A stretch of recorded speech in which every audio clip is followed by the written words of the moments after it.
Fake news. Mr. President. Fake news. Fake news. Mr. President. Fake I just want to have one thing to say. Fake news, Mr. no. President, Very I'm trying to fake get a word in news. edgewise here. Fake news put out by Mr. fake President, news. it's Fake not... news is trying to say good things Mr. President, it's about not it. fake news just because you don't like A it. few days ago, This- fake news called... Enough! Each and every Tuesday, the Journey into Comics Network brings you the real news with the poor report, with the late-breaking news that really matters.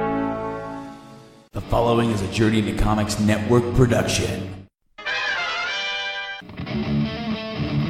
Ladies and gentlemen, you're listening to Journey into Comics, the podcast about everything nerd, with your hosts, Nate Phillips and Brandon Stone. We've come a long way from the Prime Minister's exploding cake. Or have we? What's up, ladies and gentlemen? Welcome to another episode of Journey into Comics. It's Journey into Comics 187 on a mother effing cop. I'm your host, Nate. Today, Brandon is, he's apparently on vacation on Planet Namek for some reason. I'm not really sure why. That's his business. I'll leave him to it. However, today, I pulled somebody out of time and space itself. Actually, somebody who maybe has changed all of history, because this person revealed the truth of our world and let us see the light that is the Black Suit of Death itself. And this is one of the creators of the Black Suit of Death. Welcome back to Journey into Comics, 41 episodes later. Ben Krieger, how are you doing? Good. How are you? I'm doing great, man. It's a lovely Saturday evening. As I said, Brandon's out, so I was like, who can I call up? It seems really interesting in your timing that you're doing another Kickstarter campaign. Yeah, it's actually almost it's getting really close to ending. That's why we're doing this, because we're going to do a big mega push for around the world and hopefully get you guys funded. Because let me tell you something, man. Our listeners love your book. I can honestly tell you that. And Oh, that's awesome. I love your books, obviously. Huge fan. I'm actually behind one book, and I need to rectify that with you probably after this podcast. But oh, you don't have number 2 yet? no, man. I got into some... Not even the digital one? No, dude. I got into a little bit of a financial bind and lost Right. my backer status on KS.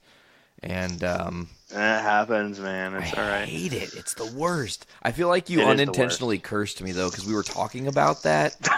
Because you're like, we're talking about the thing, and you're talking about the plateau of Kickstarter, and you're like, and then sometimes you get to the end, and there are people that, situations happen, and finances fall through and something, and then they can't back you, and I'm like, yeah, that would suck to have that happen. And then it happened to me, and I was like, son of a bitch. Like, of all the times for that to happen, so... Yeah, no, I'm totally behind on Black Suit of Death issue 2. Of course, I have the Ides of March issue 1, but you guys are on issue 3 already, and I just can't wait to tell where the story is to go next. So let's talk about that. How's this Kickstarter going for you guys, and what's been up? Oh, well, we had a fantastic beginning. I mean, the first day, I think, you want to get to that 30% within the first 3 days. And by day 2, we had hit... I'm pretty sure, it might have been like at the beginning of day 3, but I think at day 2 we hit 30%, and we became a project that Kickstarter loves. So everything was going really great, and then it plateaued. It was really kind of strange. As it seems to always do. Does. It's like, and it's weird because, we were a part of your guys' first campaign attempt. That was a learning experience for all of us, actually. Way back. Oh, that was so long ago now. I know. It's so like weird. that was before we were into our first 100 episodes of this show. So it's been over 100 episodes ago since that happened. But it's like, we all learned from that. You guys kind of paved the way for like, what can we do better? How can we change things? What can we do to make things more effective? I think you guys were the first campaign I saw that started utilizing Thunderclap It. Yeah, and we didn't use that this time because Facebook's new algorithms made Thundercrap made Thunderclap It irrelevant. Facebook wouldn't allow it to do what it used to do. And so we didn't use it this time because it felt like we'd be pushing this thing that would just be completely ineffective. And, but we still had a great first opening. We had a great launch. And so I don't think it hurt us. I think what hurt us was the fact that we pre-advertised, and then a bunch of really tough stuff happened that slowed the production of the book down. And so we didn't get issue 2, the physical books, sent out until mid-campaign. So I think that's kind of why we plateaued, because backers, it's backing a project like this, especially I think comic books and movies tend to have a little more risk than some others, maybe. I don't know. I'd have to look at the statistics. But, people get scared. It's like, I don't have the reward from the last one. Should I back this one? Should I take that risk? And I completely understand that. But we worked really hard to keep everyone up to date. Told them what happened, and it's basically we were able to gather together a few $100s and buy some advertising.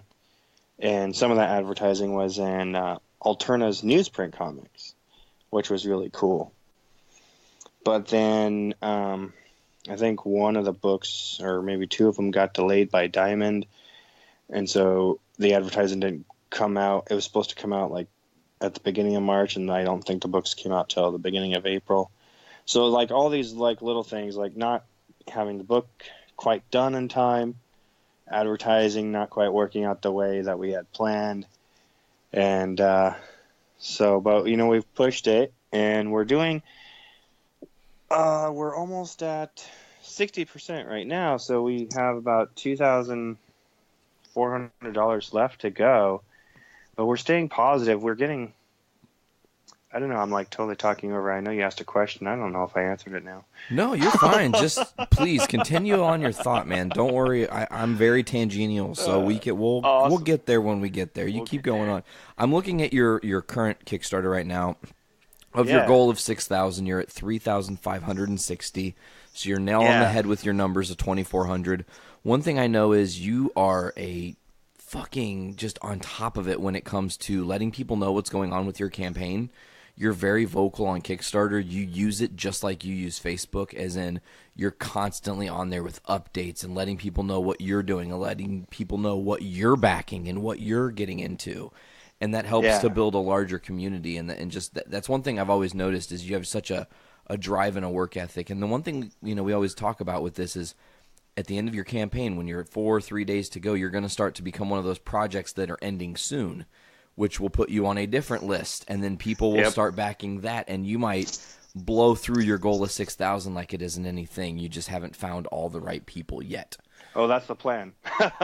Well, and it's good to also be advertising elsewhere too, like what we're doing today. Well, what's really cool, if we talk about advertising, this started happening with the campaign for issue 2, and what's really, I don't know, how do you describe it? Because it's a little bit humbling, maybe. People like fans are going out of their way to retweet, share, write articles internet blogs and stuff like that, and other things about the comic book. They're really pushing it. And then there are, I think, 2 or 3 fans this time buying ads on Instagram and Facebook and Twitter. And I'm seeing all these ads, and I'm going, I didn't pay for these. So I texted Ed, did you pay for these? Did you not tell me about this? He's like, no, I didn't fucking pay for those. He's like, why would I do that? Exactly. It's like we spent our marketing budget back in December. It's amazing. It's so heartwarming, and so it makes you want to work harder and want to do everything you possibly can, and to get this book made for the people that really, really want it. And so we're doing everything on our end that we know to do. And so fingers crossed. $6,000 is a lot to raise for a comic. Because on Kickstarter, most comics are just raising money to print books. The book's already done because, maybe it's the artist or the team of artists, writer and artist. And so they're only raising about $2,000 to $3,000, which is, that's our 50% mark was $3,000. And so but we're raising money to actually pay our artist because we have a fantastic artist in Dexter Wee. Man, is he brilliant. Oh my God. He's going to get stolen anytime. Jimmy Palmiotti just started following him on Instagram, and I'm going, damn it, he's going to steal Dexter for something. He's going to DC, it looks like. Oh, shit. I would be incredibly thrilled about that. I'd be sad because that's actually please fit our bucket too. But that's good because you have somebody who's in your network that's on your team that's in a new position that can help to spread your word too, which is great. And I look at real quick here. It's okay. I was just gonna say real quick. I just see here Dexter's nude variant for book 3, and it is incredible. It's mind blowing. It's like when I saw that because he does these things. He's been doing things since the campaign began. He's always doing these sketches and arts and stuff, and that's why when we came up with the idea of mini sketches, mini prints to add to our rewards, because I wasn't going to do prints because they costed. We did prints on the first campaign, and it cost a whole bunch of extra dollars for shipping, and so that's you had to deal with those tube mailers. I remember. Yeah, and so we didn't do any prints for number 2. But then someone said, "Well, why don't you do mini prints?" I was like, "Oh, I never thought of it," and so we're doing 3 sets of mini prints, 3 sets of 3 mini prints. And that's all. A lot of that is Dexter's doing, and they can just be slid in the normal mailers. Well, anyway, so again, Dexter, he goes out of his way too, and it's so awesome to be working with someone that really believes in the project. So he's been also creating all these Instagram. I don't know what you would call it. Well, they're ads, but they're not paid for ads. They're just pictures that are advertising it. Promos. There we go. I got you. Stupid brain. So he's making all these promos. I think he's made 10 of them. So I've been retweeting those and using them on our own and stuff. And so he's really gone above and beyond, more than he normally does, because he always does something extra. But then he does this cover, and he sends it to me. And damn, if it didn't just punch me in the gut. I'm just staring at this thing. When he first, I didn't even type back to him because I was just staring at it for forever. And it's I have been there. I've been on the floor just screaming in absolute pain while, this dark entity was hovering over me, metaphorically speaking. And you captured it. Yeah. And so it was this, I can't wait to put this on the cover. It's beautiful. I told him he has to save that original for me. I'm going to buy it from him one of these days when I get money to do such a thing. But it's exciting. Each campaign is something of its own, and this one, even though it's been a bit of a uphill battle, more than maybe the last one was, and not as bad as the very, very first one, but it's been so exciting because people are just coming together and really pushing for this 3rd book, and that's really exciting because I can't wait to make it. I keep thinking that I need to go back and we need to do one more draft because that's just how I feel. It's before we really get it drawn, I always like to look over it and say we need one more draft. And this is just I looked at the script for the last few months. I keep having this thought that I need to add something to it, and then I read it again. I'm going, oh my God, there's nothing I can do to make it better, and so that's really exciting to me, and I'm really, really hoping that the readers will feel the same way, because what we've discovered is that our comic series, I like to describe as it's kind of like a kiddie roller coaster where there's no loop-de-loops yet, but but it's just kind of up and down and up and down. So like Ides of March is like this thrill ride, this action-packed little story, and then you go into issue number 1, and it's just really deep, really character-driven. And then issue 2 again is really, it's mostly action-packed, and the character development was mostly done in the art instead of the words this time. And then issue 3 again gets a little more deeper, and we've introduced another ongoing character that I'm excited about. Because like this character is related to Special Mike, which is a character in the first book, but you only see him on like page 4. He's sitting at the table playing D&D with his friends. Yeah, I remember.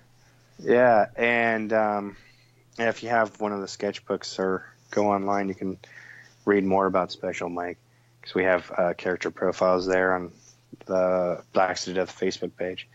So in issue 3, and this is a soft spoiler, I suppose, you get to meet Special Mike's dad, who is a police officer. And him and Ed have a really serious moment there for a second, and then I think it's like 3 or 4 pages, and then it gets into Ed just trying to figure out what the fuck just happened, and realizing that horrible thing that happened in issue 2 wasn't some sort of desert dream or dehydration dream, fever dream or whatever. Fever dream. There, thank you. So this is why I write, because when I talk, I stumble over my words, but when I'm writing, I can just go to Google. And You're like, what's that word I'm looking for? Yeah, stupid brain of mine. Yeah, so crazy stuff, man. I feel like you just told me that the second book is essentially the Suits, like, kind of backstory in art. Without me actually seeing it, that's my guess. There is some of that, yes. Oh, cool. So yeah, I'm all about what you guys have going on here, man. I like it. Like, the more we delve into what happened on Utopia, the more I get excited about things. Well, yeah, because you're going to be able to start bridging those two worlds together. Yeah, and our plan is to bring it full circle by issue 9. Yeah, because we've been playing around with some of the story arcs and trying to find out what our first volume 1 trade is going to be. And so I think we got it all figured out now, and there's definitely a full circle thing going on, and I'm really excited about it. You know what's interesting about full circle? I want to mention this. Did you intentionally mean to do this with the dates? Do you know about this? What dates? Okay, so Black Suit of Death 3rd Kickstarter ends Thursday, April 19th of 2018, which is my birthday. Your Kickstarter for issue 1 that was successful launched that year on my birthday. So you're ending this one like exactly when you did the first one when it started. That's really weird. By your laugh, I feel like you didn't know that. No, that's coincidence, but sure, let's say it was on purpose. It was totally on purpose. Everything happens for a reason. I can never remember my kids' birthdays. But somehow you're like, I remember when I was born this month, right? Mapril? What's Mapril? I was just guessing if it was March or April, somewhere in there. It's one of those. No, actually, and also, so the 17th apparently is tax day, and I didn't realize that either. Oh yeah, ugh. I think you got to get that in, and people aren't getting the refunds that they thought they were, and so that's. So, question: annoying. Have you decided or had any return on? I know the first book had the Black Suit of Death little mini book at the end, the little light. Right? Oh yeah. You know what I'm talking about? I don't know how to describe that because my words are stumbly right now. See, that's how that goes. We just call it a short story. The short, yeah. Yeah. So at the end of Ides, we have begun. There's a short story that attempts to bridge the gap between, I think it was page 15 and 17 or something like that, because there's this gap of time between when Dr. Sietzin lands on Earth and Kane finds the suit. And so we started exploring what happened during that time. Did Sietzin die on impact, or maybe he survived? And we decided he survived, and we wrote this little prose story. And we realized there's a lot more story to tell there, so we've actually been working on expanding that, and we think we'll probably end up continue telling it in prose. Excuse me. Oh, you're all right. Hell yeah. And the idea was to do short stories at the end of each book, but I don't know that we're going to continue that. We didn't do it with we wanted to do it, but we didn't do it with issue 2, and that was all about cost, which sadly is always the thing that stunts some creativity at times. And so we could, we're like, well, do we add these 4 pages for these extras, which would be great, because we feel kind of bad that it takes a year for the book to come out. But it added enough cost, like, I don't know, it was like 10, 15, I don't know, maybe it was even 25 cents more a book or something like that. That it just, we couldn't afford it. And so we just did the comic by itself. And I think we're probably going to have to stick with that, and any of these extras we'll end up doing on the website, blacksuitofdeath.com, which there's some short stories on there already. Ed is actually working on a much larger story.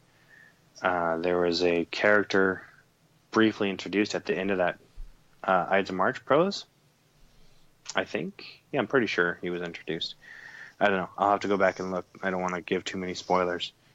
But Ed is exploring that character on Utopia, and we're working on kind of like a novel series is kind of where we're thinking it's going to go, of what happened to Utopia 1 through 8. And the comic series will explore what happened at the end of Utopia 9 and then on Earth. And so we kind of like the idea of telling the story in 2 different mediums. It's kind of fun. I don't know. I like it. We'll see if other people like it. But then there was another short story at the end of BSD number 1, which was originally going to be a 0 issue, to kind of loosely introduce people to the character of Ed. But I, after struggling trying to get it made for like 3 or 4 years, I decided to cancel it and do it in prose. And then the idea came up that, well, Ed Grimes is a college student, and so maybe he's taking a writing course. So this story could be told as a Writing 101 story, which isn't too unlike some of the essays I wrote in my brief time in college. No, I like that, yeah. So we've played with that, and it's at the end of Black Suit of Death number 1. And it's kind of sad that we didn't get to do that for issue 2, but we really gotta keep a close eye on the budget so we can make sure that we keep making all these books. I mean, it already costs about $4,000 just to make the book, and that's just to do a little print run to cover the backers' rewards, and then it's cost something like $1,200 to ship all those. Whoa! And yeah, and then Kickstarter takes their cut, which I think is somewhere around $600 because it's up to 10% of your goal. Wow. And then there's a few $100 to cover dropped pledges and any surprise expenses like shipping prices going up within that year that you're trying to get this done.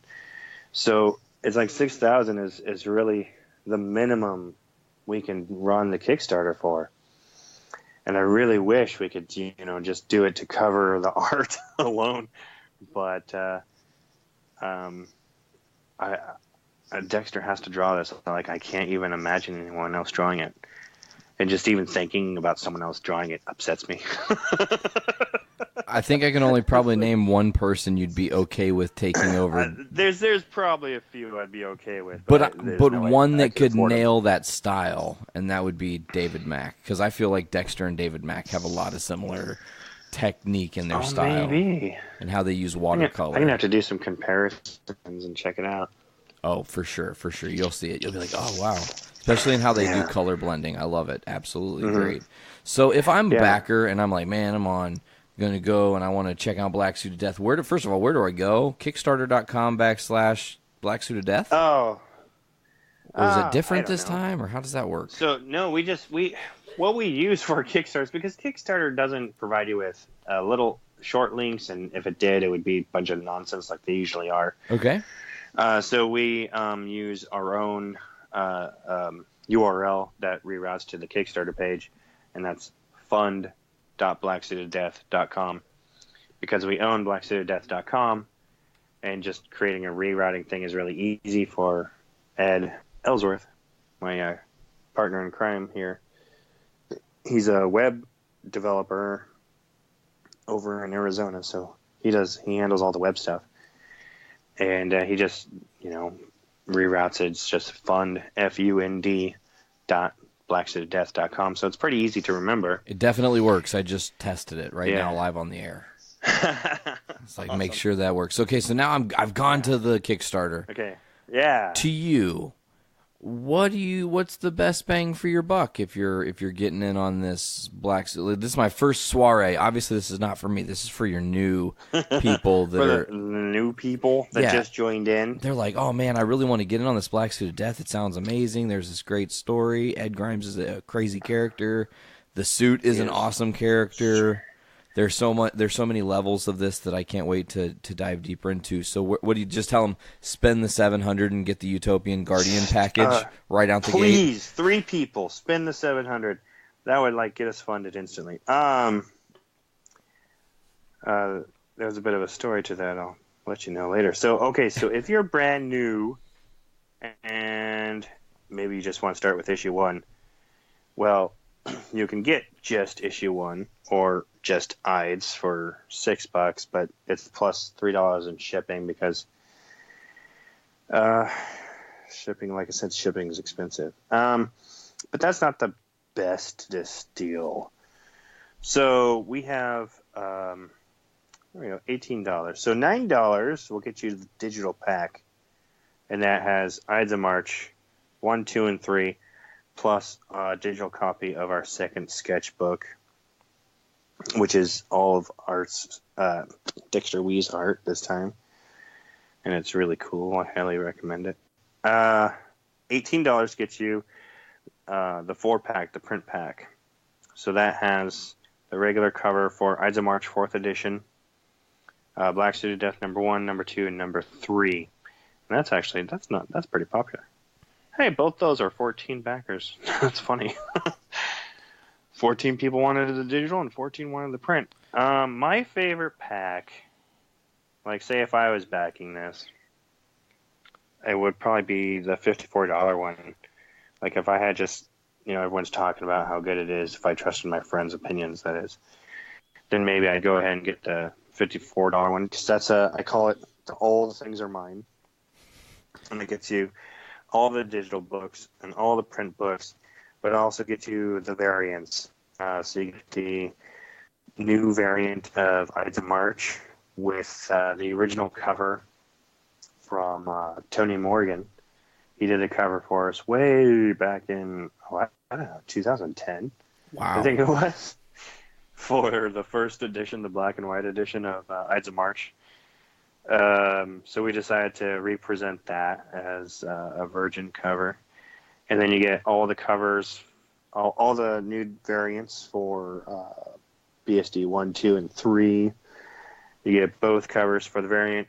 So there is a third cover that was supposed to be getting made this month. And we were really hoping to present it before the end of campaign. But that's not going to happen because I ran out of money in my own pocket. Oh, damn. But there is a third variant cover that will be made, and it's going to be a parody of Betty and Veronica from Archie. Amazing. And we have a fantastic artist for it. I just got to send him a check, basically. So it's like, I feel horrible because I thought I was going to be able to, pay for it this month, but bills came up and paychecks did not come in. Damn. It all comes down to timing too, man, and things happen how they're supposed to fall. So I think things like that have probably hurt this campaign a little bit because the third variant, we're not going to see it until after the campaign ends. Preview pages. Dexter worked really, really hard to get Black Suit of Death #2 finished, and you remember he's now doing all of it. He's doing layouts, pencils, inks, and painting, often all at the same time. His process is amazing to watch. But he turns out these beautiful pages, and then he's also doing like all these other books too. And he was really pushing himself, so he was kind of straining his muscles a little bit, which I feel. I'm going to say I feel his pain. I don't draw. I do graphic design on the computer, so I actually developed. I had this really cool project at the beginning of the year, but the deadline was insane. So I'm like on the computer all the time with moving my mouse around, typing, moving my mouse around, and I developed tennis elbow from that. Oh wow! Holy cow! So I have this brace on my arm, and I look ridiculous. And I'm like, Why'd you hurt? How'd you hurt your elbow? I play sports. Yeah. I was out making tennis. I was out doing tennis. I was doing the tennis. Have you ever done tennis? I was doing tennis, and it was good. And the next thing I knew, my arm was in pain, and I was done doing tennis. Can I just also mention to our listeners that they're not getting boobies in your... there might be boobs in your comics, but I more mean these covers, these nude variants. Nude means without text, textless, as it were. So, I've been told that I'm supposed to call them virgin covers. Oh, yes, the virgin variant, absolutely. Yeah, but maybe I'm just a dirty old pervert or something.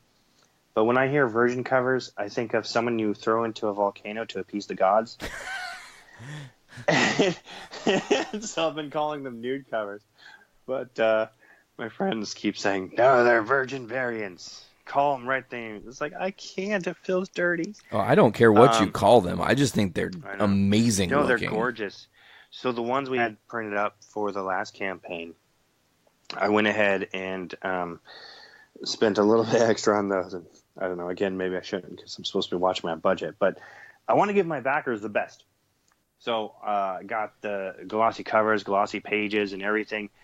And so I get these back, and they feel premium. They feel like a masterpiece because, one, you got this beautiful, amazing art by Dexter on the cover. And then you open up inside, and I feel now that I see it, the best way to present Dexter's art is in glossy. So I think we're going to try to find a way to continue doing that. Definitely for these Virgin variant covers. But I really want to kind of see if we can't scrape up enough extra money to do the regular books in this high gloss paper because it just presents the art so much better. Helps to make his colors really beautiful. Pop, I'm guessing. Oh, very much so. It's incredible just to see the differences. It's like the difference between CMYK on the computer and RGB on the computer, if you know anything about coloring. Oh yes. And stuff like that. Yeah, it's huge because CMYK on the computer will look really dark because it's not, made for computer screens. It's made for printing, and so it'll print different. It'll print correctly. But I don't know. It's talk to a nerd about it. I'm a geek. They'll tell you all about it. I know my job. I don't know how it works. That's super well said. Yes, I know what I'm doing. I just can't explain it to you. Mm-hmm. Not possible. Well, I'm looking forward to everything that you guys are doing with Black Suit of Death. I want to say that, I feel like you guys are going to, I'm going to like knock on wood here, but I feel like you guys are going to make this one happen. And I know it seems like it's a tight squeeze right now, but I believe in it, man. And we've got a lot of people, like I said, that really enjoy what you guys are doing over there. And it's a creative story. I have said probably since day one that someday this thing is going to get made into a movie, and hopefully I narrate that movie somehow, or a TV series, like, the underlying voice that tells the story of Doom, because I feel like ultimately Black Suit of Death has a lot of Doom coming. Like, I feel like in a brilliant way, it's kind of what makes about the Grim story. Reaper, of course there's Doom. I mean, right? That if you missed them, or if it was like all flowers and sunshines, people would be very confused at what you're trying to tell here. Crack open the book. Flowers and Sunshine's episode, or not episode, comic book. Just like issue, chapter. I don't know. Just one panel, man, where the suit's just like going through Teletubby land or something, chopping off Teletubby heads. Chop off their heads. You just chop them up. Exactly. Die, you imbeciles. But then he's still holding a flower, is the thing. Like, he's still holding the flower, but he stops and smells the roses. He appreciates flowers. Wait, does the suit have a nose? That's true. That's actually true. Okay. The suit, the inventor of the suit, he does appreciate flowers big time. See? It's all built in. Flora is very important to him. Man. Haha, if that's an Easter egg, you'll have to read issue 2 to see what I'm talking about. Ooh. I don't know. But yeah, it is. It is actually something that is as part of Sietson's character, is his connection to flowers. So, boom, go find it. Hell yeah, man. Yeah, that's funny. Yeah, BSD would stop and smell the roses. Well, and then chop people up. Let's stop smelling the roses. That's a double negative. I guess that means we're starting to smell the roses here. But we're going to move forward with our show. You're going to help me out here a little bit, because I'm going to throw a little bit of comic book world news your way, and we're going to dish on that a little bit. And as always, guys, just want to mention it again. You're going to hear it a couple times throughout the episode. fund.blacksuitofdeath.com. Go there. That's their Kickstarter. If you can, give the 54 tier, honestly, those virgin covers or nude variants or whatever the hell you want, textless cover variants, whatever you want to call them, are stellar. Just to reiterate that again, the art is amazing. The story is amazing. You guys don't want to miss out on it. No, you do not. Yeah, okay. So I'm going to throw, let's say, okay, did you guys get a chance to check out that Black Panther flick? Twice. Oh, what did you think? I loved it. I thought it was a lot of fun. Every movie has its flaws, and I stopped nitpicking about 10 years ago or something, and just decided I was gonna just go to a film and enjoy it. I think it just depends. Sometimes I'm like that. Like, sometimes I'm like, man, I don't want to nitpick this shit. But then other times I'm like, no, Walking Dead, she did not just pull that giant-ass board off with her bare fucking hands after I just watched Rick use a hammer and take 15 minutes to get 4 nails out of that. Michonne does not have those kind of hands. Sorry. Anyways, I digress. Michonne's a fucking samurai. Of course she does. Yeah. So I just wanted to say real quick that some numbers came in. Of course, we're at the point now where Black Panther is about to be released digitally, and then it'll come out, physical release. I think that's the first week of May. It's like May 8th, May 15th is when that comes out. It's crazy because it's still in the theater, and they're already talking about its release. It's like, oh, that's just crazy. Here's some stats for you. Globally, it's made 1 how do I even say this? You put your pinky to the edge of your lips, shave your head bald, get some funny glasses, a hairless cat, scientist suit, and then you can say it. $100 billion. I don't know. Is that reference too old? No. Come on now. Austin Powers is not too old. $100,000. What? That's nothing, man. I know. It's crazy. $1 trillion. Okay, yeah, man. I loved Austin Powers. It was great. Oh, it was great. The sequels, they were fun, but the first one was just absolutely brilliant. Anyways, Black Panther has hit how much? Like, it looks like right now it has hit, if my math is right, 1,303,000,000.2 globally. And that's crazy. And that's split up 667.2 million domestic and 636 million internationally. It's amazing. I mean, it just smashed box office numbers here. A+ cinema score, 97% on Rotten Tomatoes. Third biggest release of all time. First film in 8 years to spend 5 weeks at number one. 8 years. Think about that. That's 2010's the last time that happened. It made a second all-time in a 4-day holiday weekend, only behind Star Wars The Force Awakens. Biggest February debut of all time. Fifth debut Friday through Sunday, because, of course, they had that Monday, which was the extra day. Biggest Monday of all time. Biggest second weekend, only behind Star Wars The Force Awakens, number one superhero movie of all time. It was number one for first 4 weeks in virtually all markets. This movie has kicked so much ass, it is absolutely insane. And that kind of leads into my next thing, man. With Black Panther coming out, you said you loved it. How excited are you now to I mean, Infinity War is right around, I mean, we're 13 days away. I know. I'm excited, but angry because my next definite paycheck isn't until the 1st. Oh, and I'm no. like, I can't see it opening day. I've been pouting around the house. My wife's like, dude, you'll see it. Just chill. But not on the first day. You just got to... poor family. You just have to tell me that you can sell me a variant cover of one of your comics, and then we can just make that happen. Then you can go see the movie. Right? That's how that works? Like, tit for tat there?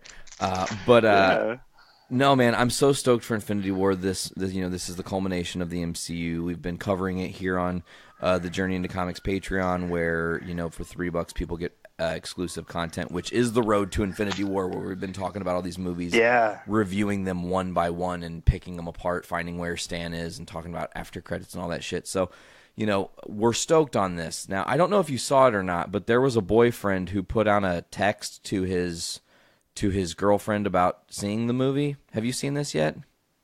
I don't know. Okay.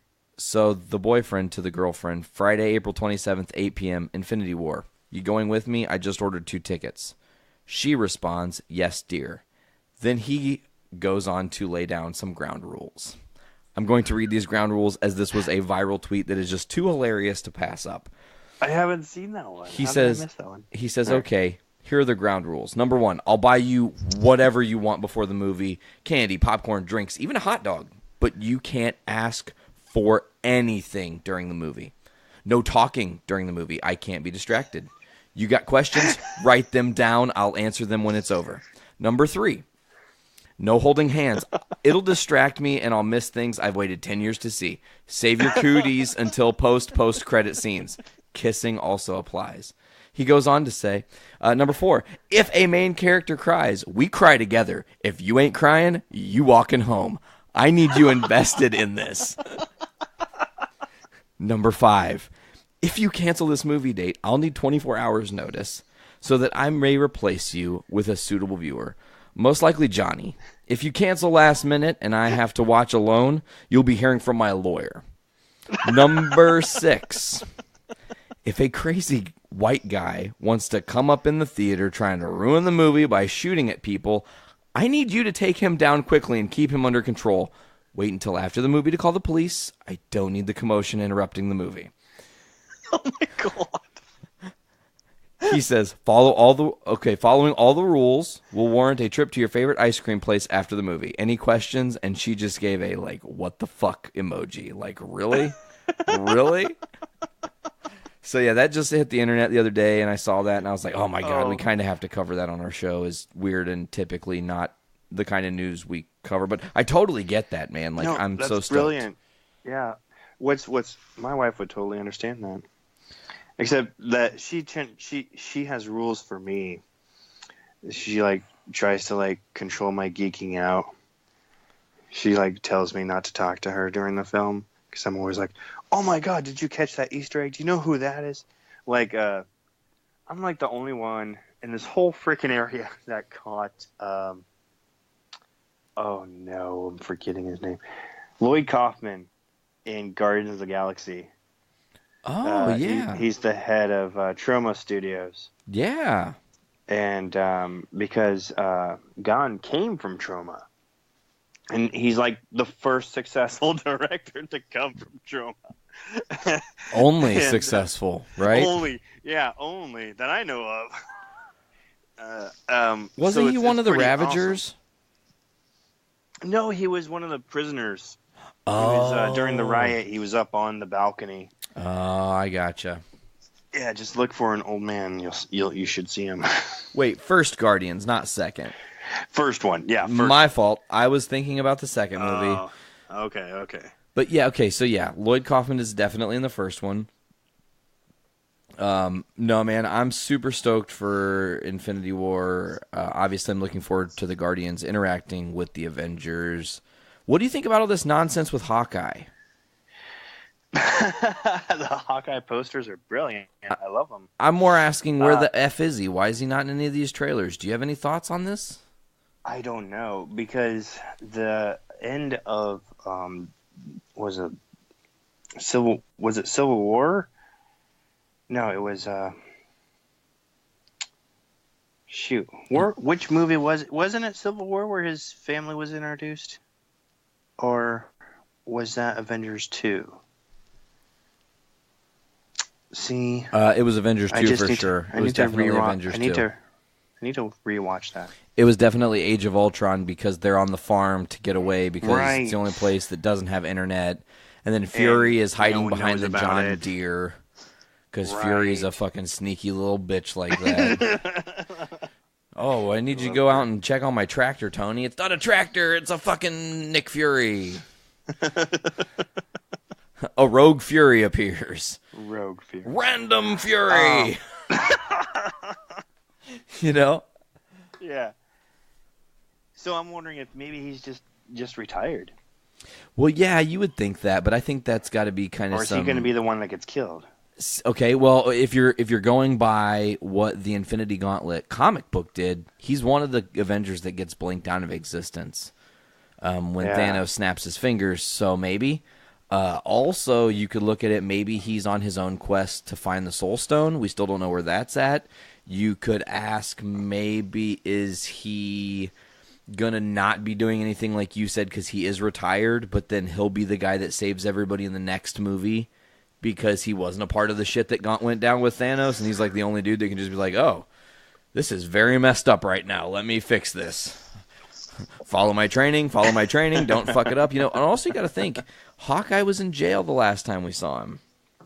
Yeah. Well, actually, Cap freed all of them. You're led to believe him and Pym and not Pym, Scott Lang and Scarlet Witch and Falcon are all freed from the raft there at the end of Civil War. So, what do you think about this Stan Lee news, man? What are you hearing about this? Oh, I don't know. It is such an incredible mess. So what I understand about his personality is he's just like overwhelmingly nice guy. He doesn't often say no. And it sounds like that's gotten him into some trouble. What's confusing to me is that his caretaker, what was his name, Max something, that he was fired. And it seems like everyone that knew Stan and knew Max felt that guy was the best to, help Stan navigate everything. If he needed help to navigate stuff. I don't know. He's 95, so probably. I would guess so, right? I'm pretty sure I'm going to need someone to help me at 75. Shit, I'm looking at 50 going, nope, not a chance. And so, I'm really concerned. His videos that he does, that he's done since, the two. So he's done one when he had pneumonia, and then the one where he says, he's going to sue your ass off? Yeah. And I was like, they come off as hostage videos. Yes, like somebody is making him say them. Yeah. Exactly what I thought, man, when I saw them. I was like, this is fucking weird. Like, he's reading from cue cards. Like, they're making him. It's really weird. And then you saw the video where, they had to tell him how to spell his name. Yeah. If you have to tell a person how to spell their name to write their name down when citing something to a fan, you shouldn't be doing it. Sorry. Yeah. Like, that's a human thing, and if I was in line and saw that, I would literally tell everybody, no, we should be done here. This is stupid. What are we doing? Mm-hmm. You know? One thing, the reason I kind of brought the Stan Lee stuff up is because this chap, it's like last week we covered the fact that his blood got stolen and then ended up showing up on comics in Las Vegas. So creepy. Yeah. But it Who looks like... does that shit? Well, I think they have an idea of who did it, actually. Yeah. TMZ dropped a story that Stan Lee is suing Gerardo Olivares, his ex-business manager. Accusations point to him being the perpetrator of the much-publicized misuse of Lee's money, a story which began to circulate last fall. Among the alleged crimes, Olivares is said to be the person who purchased nearly $1 million worth of real estate in Lee's name, in addition to stealing nearly $300,000 from him. Taking things even further, it is alleged he is also the man who pushed one of Lee's live-in nurses to extract a copious amount of the icon's blood, which ended up being used to sign some Black Panther comics that popped up on sale in Las Vegas. With this latest development, we now arrive at two conflicting stories about what is going on with Lee. On one hand, Lee has claimed the reports of his misfortune are being exaggerated and skewed, but then on the other hand, months and months of insidious reports all seem to culminate with the assertion that Olivares was at the heart of the concerted effort to scam Lee out of money and or take advantage of his age. And of course, this is still not done, but they are essentially saying that he can implicate three men with bad intentions. Man, this shit's crazy. It really is. You know, he's 95 years old. He has one daughter, I guess, who, depending on what reports you hear, either is an okay lady or she's batshit crazy and has abused Stan's money her whole life. Two very conflicting stories there. Yeah. It's like, where's the truth? And I'm sure it probably lies somewhere in the middle. It often does, but it's just heartbreaking because and I feel, there's others that will argue with me, but I feel that he's given us a lot, and he's given a lot of himself back to the fans. And what he created and what he co-created and everything that he's done to see has been, for the most part, has been positive. And I know he's made a few shitty decisions back in the day. Jack Kirby fans love to remind you of those. But, oh, yeah. It's like, they were both great. Can't they both be great? They both, whatever. Why do we have to look at the dark shit? Damn it. Yeah, because he's done a lot of positive stuff, and no one's free from making bad decisions. We've all made bad decisions. I'm sure there's at least one person we've treated shitty, and, most humans will regret doing that. And I think that he probably has plenty of regrets. Like 95, come on, that's a long time to live. Oh yeah. But I don't know. Every time I see it, it's just it breaks my heart. I got to meet him at Rose City Comic Con a few years ago, and my oldest daughter, bless her heart, she bought a ticket for me to get a photo with him. I thought it was a ticket just to get a signature on something. Yeah. I was like, no, that's pretty cool. They'll probably just rush me through the line, but whatever. And then she goes, look at it again. And it was a picture for a photo with him. I was like, oh my God, this is insane. And so, it was like 10 or 11 seconds that you get to have with the guy to get your photo taken. But it was still, I asked him if I could shake his hand, and he goes, yeah, let's do it for the photo. I was like, oh my God, that's Stan Lee's voice. He's talking to me. You were totally fangirling out. Stan. And so we get this picture, and I walk out of there, and I swear to God, this is probably my worst starstruck moment in my entire life. I like almost hyperventilating. I'm like bent over trying to catch my breath, and I'm like, I gotta fucking faint because I met Stan Lee. And it's so ridiculous, but so I have that picture above my desk, kind of just as a reminder to keep going and live your dream, kind of thing, because I have like voices in my head telling me not to. Well, man, remember, you got to think Stan Lee was about to quit Marvel when he created the Fantastic Four. Yeah. He was literally saying, "This is what the fuck I want to do, and if it doesn't work, so be it." And the MCU is on his back. I mean, And everything Kirby, we live in. Kirby wasn't Kirby like in his 40s? Yeah, I mean, they weren't young it's like, cats. I'm 40. Come on. You're- Jack and Stan did it. Man, people don't hit their prime until their mid-30s, 40s. That's it's very the true. truth. There's so many incredible creators out there that, they hit their prime about, late 30s. What's his name? Oh, I don't know. I'm trying to remember this writer's name who wrote a bunch of really famous classic books from back in around Hemingway's time. But he was fairly old when he finally his books started getting recognized. But yeah, so I see the stuff going on with Stan, and I see my picture and just my heart breaks. Oh, it's funny you say that your heart breaks. From Kevin Smith. This is heartbreaking. Yeah. We love you at The Real Stan Lee. You are always welcome to come live with me, or please let us fans buy you a new place to live. We miss you, sir. That's K. Smith, obviously, reaching out to him. Interesting, I actually also met Stan Lee, but not in a fan setting at all. Really? I was at C2E2 a few years ago. This was probably 2013, we'll say. And I'm in Artist Alley. And I'm in Artist Alley, and I think I just got done hanging around and talking with David Mack for a bit, and I was bouncing around. I might have been near Tony Moore's table or Greg Pak or somebody. I'm not really sure. Yeah. Nathan Sidham. I'm not. It was one of those guys. We're in Artist Alley at C2E2, and I rounded the corner to go back to their table, and Stan is standing at their table with like 4 bodyguards, and I was like inches from him, just like.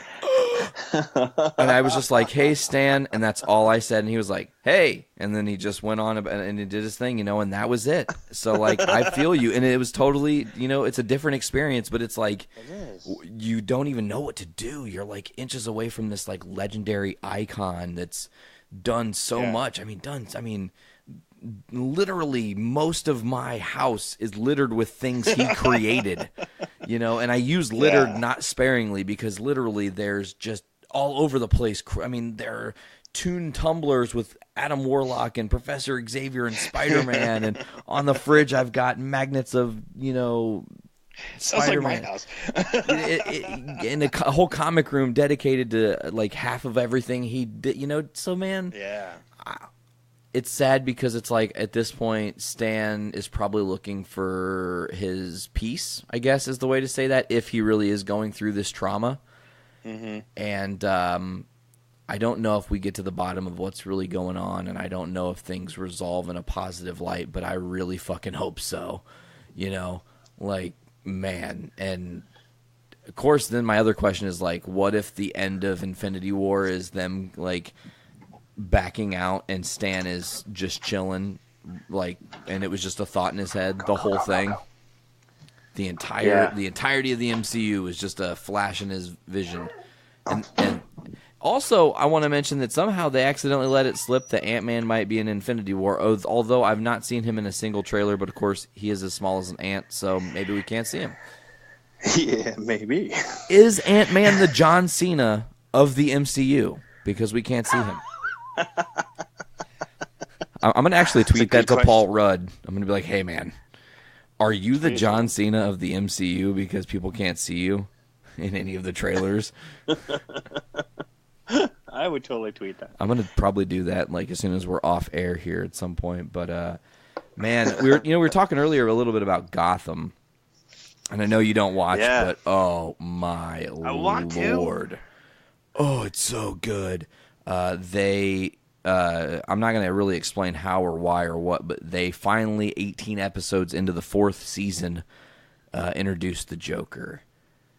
And like everything they've been building, the story they've been building, Edward Nygma's story to the Penguin story to how they evolve and have Scarecrow in the story now and Poison Ivy's in the story and Mad Hatter's a part of this thing and Freeze is there and Firefly.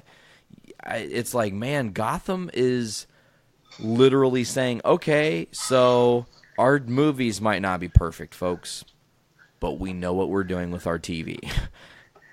Yeah, well, a lot of fans, I've seen a lot of complaints about Gotham. But then, what little bit I read these days about the show, it sounds like I don't read anything. I spend too much time reading about shows that I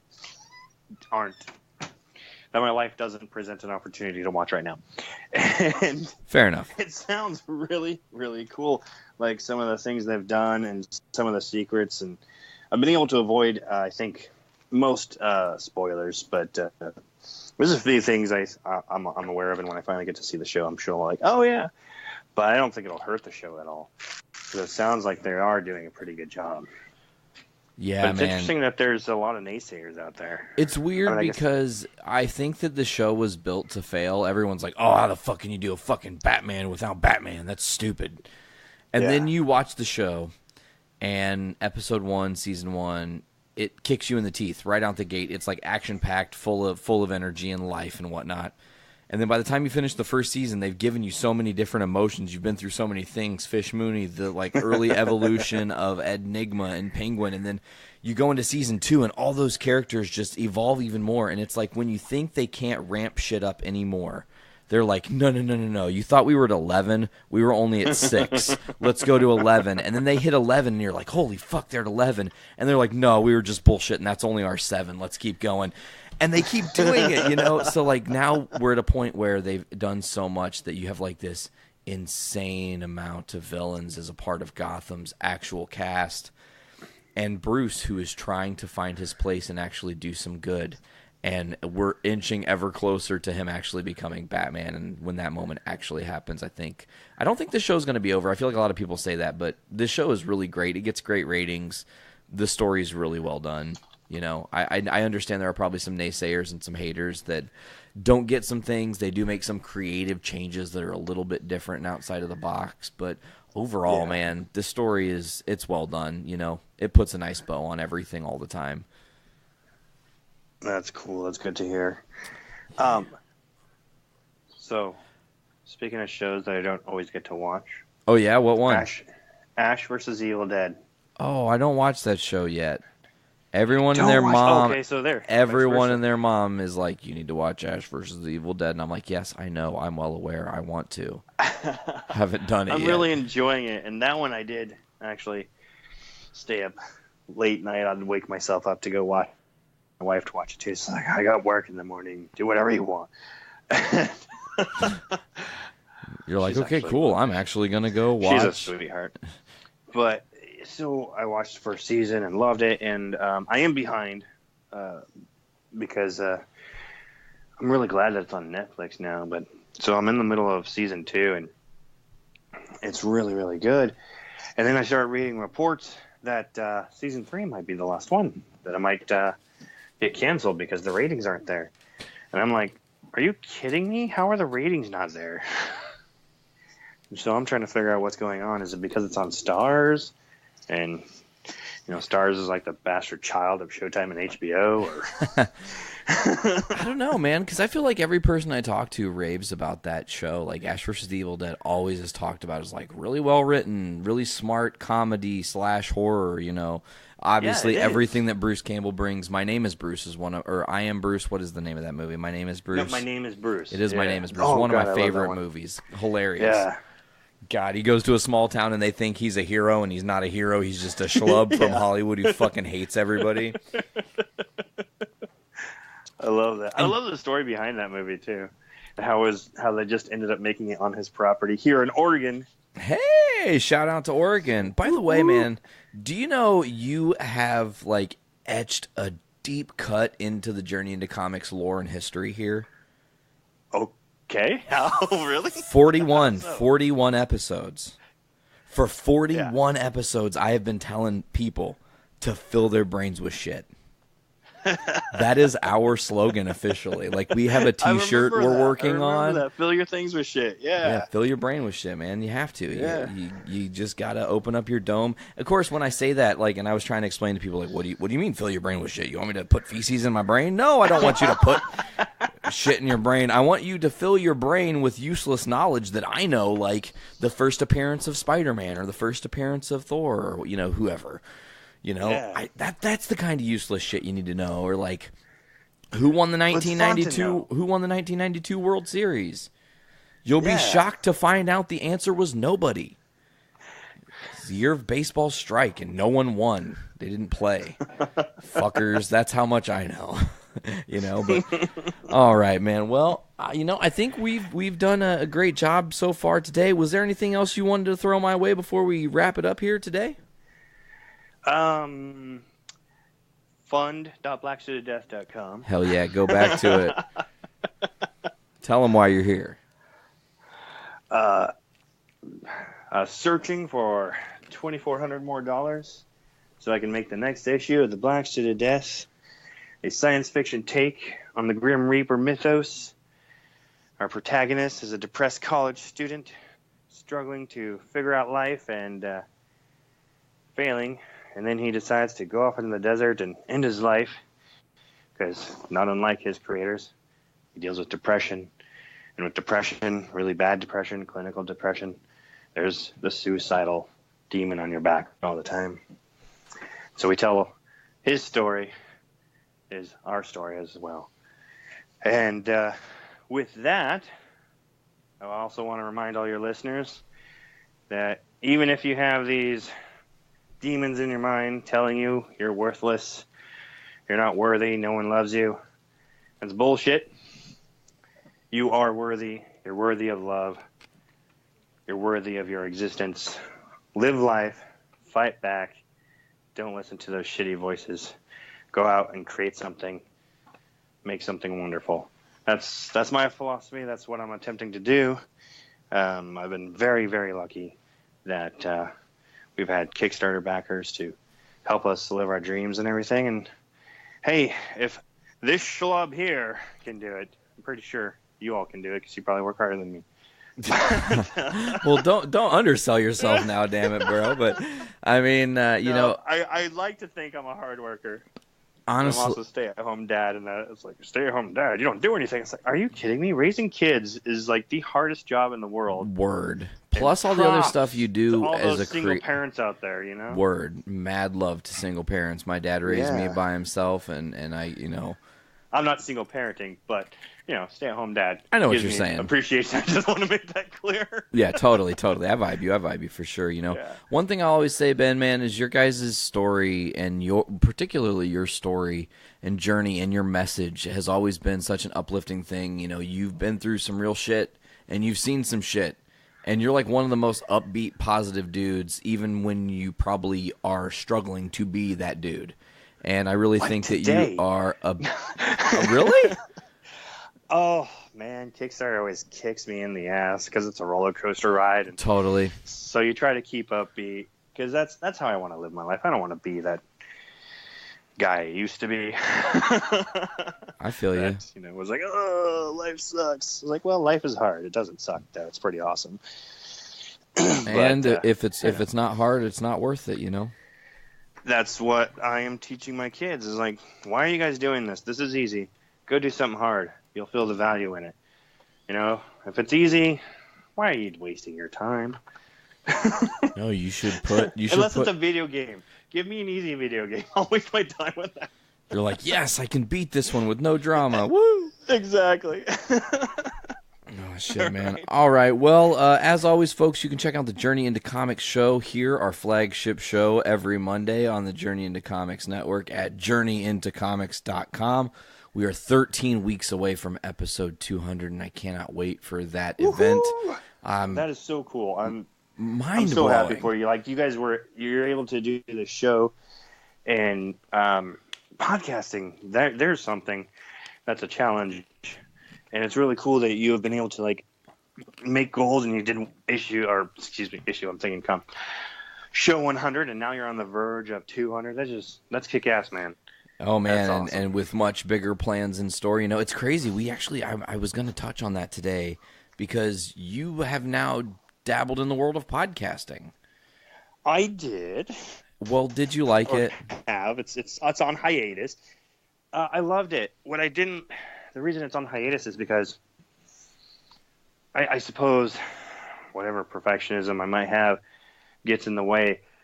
I say a lot, and I clear my throat a little more than I like to, and it gets picked up by the microphone because I don't have a proper mic.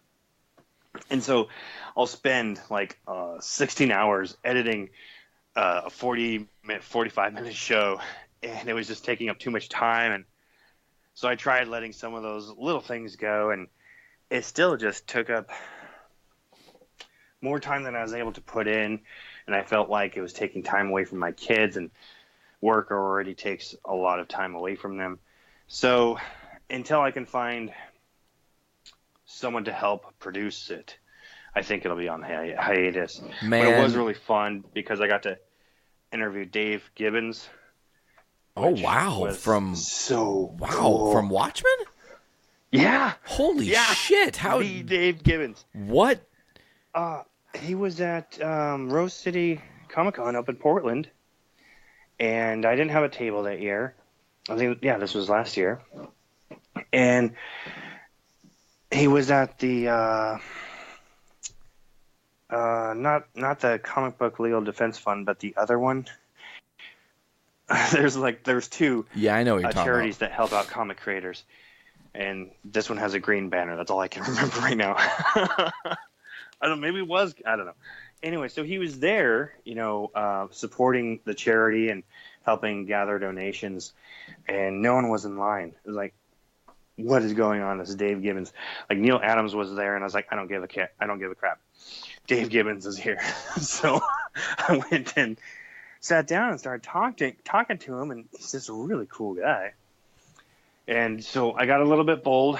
I pulled up my phone, and I asked, can I record a short interview with you? I'm starting this podcast, and we're trying to, get some interviews in. He's like, oh, yeah, sure, no problem, except he said it with that beautiful British accent he has. Oh. I fell in love with him, I swear. And so I get to interview him for this, and it took us about a month to get it posted, but that was like the highlight of my podcasting career, and it was really cool. I hope to get back to doing a show, but like I said, I'm going to need an editor or somebody to help me navigate some of the technical aspects, because I just, with graphic design. God, if you only knew somebody who ran a podcast network that could it's like, I don't give you know. some pointers or something. I mean, they don't call me the Podfather for nothing. Here, I'm just going to They give call you the Podfather. They really do call That's me the new. Podfather. Well, yeah, because all the shows kind of started because of my show, so Yeah, I kind you of got this huge network now. I kind of spawned all these babies out in podcast land, But it's really I interesting. might have to talk to you off the air about this. I can give you one tiny piece of advice on air that I give all of my podcast creators, and that's just be yourself in podcasting. If you say fucking 30 million times, you're going to figure out at some point how to break yourself of that habit. It doesn't come down to editing it. I get that. I used to be in that habit. But, my thing was authenticity. People want me, the person. They don't give a shit about the idiosyncrasies of how I talk. If I say too many times, it might affect the episode. They might be like, oh, God, all I can notice is him every 30 seconds. If it's incessant and it's that bad, I vibe you. But you just have to learn, it takes just being in the know and present and going, okay, if I'm going to – because everybody's thought is if I'm not speaking on a podcast, there can't be silence. But watch this. There was silence on my podcast. Man. Nothing Don't happened. Do that again. but nothing happened. Nothing changed. And you didn't have to say there, right? Right. You compose your thought, you think about it, and then you get it out. And that's the only thing I can give anybody as advice is just be authentically you, whatever that means. At the end of the day, that's what people want, and that's what's going to draw people to you as a person. It's not if you're robotic and go, oh, here are my facts from the podcast, and I can read you all of my notes that I slaved over, and then I can hear all the edits where you cut out all your ums or whatever. I'm not saying I heard that for you. That's just a good example of like how that can really create a drastic. The last episode was edited really quickly, and you can tell where the cuts were made. It was like, oh my goodness. But yeah. We're hoping we'd really like to get it because my buddy and I, Adam Watson of Darkslinger Comics. Yeah, shout out Adam. The co-host, yeah. And we have this great rapport. And it really sucks that we both live in Oregon, but we're about an hour's drive away from each other. And you wouldn't believe how difficult it is to just go hang out with your friend when they're an hour away. Oh, I know. Brando's an hour and a half away, so yeah, I know. Yeah, it's like, wait a minute. It's like I'm talking to someone who knows. So we're doing this podcast, And I think it was really healthy for our friendship because we have like this natural rapport we always have ever since we first met way back in, oh gosh, I don't know, 2008 at Olympia Comic Fest in Washington. And we just hit it off like right away. It was weird. I like to joke about how that scene in Step Brothers where they go, "Did we just become best friends? Yeah, I think we did." It was very much like that. It was just bam. It was so weird. Instantly life mates. Yep, exactly. But yeah, you were distributing very good advice. Well, man, and all things, just be yourself. Just try to relax. And I know it's hard because I struggle with that a lot. I find there are different ways to alleviate yourself from the anxiety of podcasting. Honestly, doing it for as many as I've done, I don't care. Like, I think hold on. That's a bad way to say it, folks. I care and I love this network, but I'm not afraid to fuck up on air because I can't undo it. Like, in my terms, once I've done the podcast, I can't undo my words. Once in a while, I might go through and be like, oh, man, there was a moment when Brandon and I were talking, and then for some reason there was a weird connection issue, and I'll have to, like, bullshit some silence out to make it all line up right, But for the most part, it's real, it's raw, it's what you're hearing today, and that just, again, it just speaks to being you and not being concerned with all the other stuff.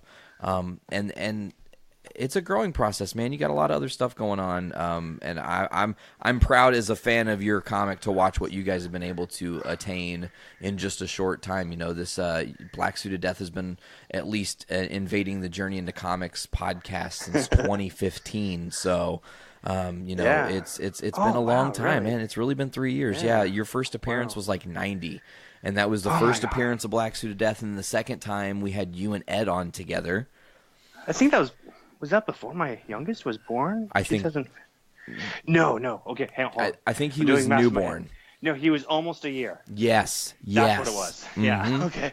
I was like, oh my God, because he's so huge now. So then we did the Return of the Black Suit of Death. That was when you guys were prepping to launch issue 1, and we had Ed on finally, and that was a cool interview experience. And then we had you on for 2. And then now we're having you back for 3. And, like I said, you permanently have changed my show, and people will always know to fill their brains with shit thanks to you. So congrats to you for making history in that regard, at least. But that's awesome. I am really hopeful. And that's cool that you kept that up. You said you were going to, and you did. That's awesome. I never gave it up. Not even. I think maybe I might have missed it like on episode 150 because that whole day was just a fucking rigmarole mess of what the fuck. We did like 4 podcasts in a row. And then filmed the 150, and then the footage never got aired. We never worked on it. You never aired the footage? No. That's a curse with Brando. I remember listening to the show, but that's a curse for Brando and I. We did this taste test early on in Journey into Comics, and I won the taste test, and that footage just miraculously never came to light because footage went missing.